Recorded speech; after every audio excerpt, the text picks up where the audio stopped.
বিবাহের বাড়ি যেতে দিবেন না কখনো। দাওয়াত দিয়েছে বিবাহের, আপনি যান, আপনার ছেলে যাবে, আপনার বউ যাবে কেন? এ কোন ধরনের নোংরা কথা? বউ যাবে কেন? বউ যাবে কেন?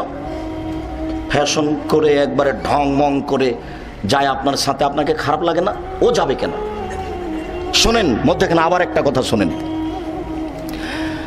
উমর রাদিয়াল্লাহু তাআলা আনহু যখন মরে তখন তিনি বলছেন যে আবু আব্দুল্লাহ, ছেলের নাম আব্দুল্লাহ, আয়েশা রাদিয়াল্লাহু তাআলা আনহার কাছে যাও তো, ওই আবু বকর সিদ্দিকের পাশে একটা কবরের জায়গা আছে, ওই জায়গাটা আমাকে দিবে কিনা, একটু গিয়ে বলো তো।